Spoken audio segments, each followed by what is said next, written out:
வணக்கம். என் பேர் சாந்தனா தேவகோட்டை செல்வன் மாணிக்க வாசன் நடுநிலைப்பள்ளியில் 7ஆம் வகுப்பு படிக்கிறேன். சர்வதேச போதைப் பொருள் ஒழிப்பு தினம். போதை அது அழிவின் பாதை என்ற நோக்கத்துடன் சமுதாயத்திற்கும் ஆரோக்கியத்திற்கும் எதிராக உலகளவில் எழுந்திருக்கும் பிரச்சனை போதை பழக்கத்திற்கு அடிமையாவது ஆகும். வயது வரம்பு இன்றி சமுதாயத்தில் போதை பழக்கம் வேரூன்றி உள்ளது. பள்ளி பருவத்தில் நட்பு வட்டாரத்தினர் கொடுக்கும் அழுத்தத்தினாலும் வசிப்பிட சூழல்களாலும் திரை பிரபலங்கள் போன்றவர்களை பார்த்தும் பழகுதல், சுய விருப்பம், தற்காலிக மகிழ்ச்சிக்காக மற்றும் சிலரின் தவறான நட்பு போன்ற பல காரணங்களால் போதை பழக்கம் ஏற்படுகிறது.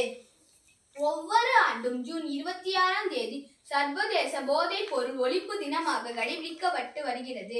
போதைப் பொருள் பயன்பாடு மற்றும் சட்டவிரோத போதைப் பொருள் கடத்தலுக்கு எதிரான சர்வதேச நாளாக அனுசரிக்கப்படுகிறது.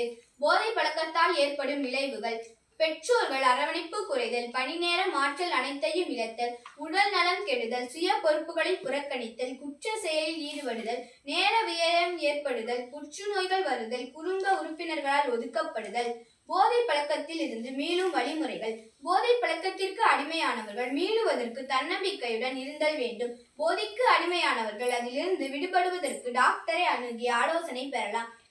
மறுவாழ்வு மையங்களுடன் முறையான சிகிச்சை எடுத்துக்கொள்வதன் மூலம் போதை பழக்கத்தில் இருந்து மீண்டு வர முடியும். 1985ஆம் ஆண்டு இந்த போதை தடுப்பு சட்டம் கொண்டு வரப்பட்டது. சட்டப்பிரிவு 31A மரண தண்டனை வரை கொண்டு வர வழிவகை செய்தது. 1989, 2001 மற்றும் 2014 இயற்றப்பட்ட உறுதி சட்டங்களின் மூலம் போதைப் பொருள் ஒழிக்க அரசு நடவடிக்கை எடுத்து வருகிறது. இவ்வுலகில் 40 வினாடிக்கு ஒருவர் உலகில் புற்றுநோயால் இறக்கிறார்கள்.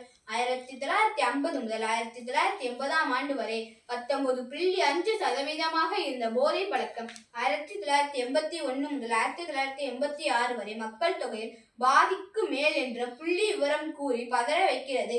நாட்டிற்கும் வீட்டிற்கும் கேடு விளைவிக்கும் போதைப் பொருளின் பாவனையை தடுத்து நிறுத்துவதோடு அவற்றை முழுமையாக ஒழிக்க வேண்டும். நன்றி, வணக்கம்.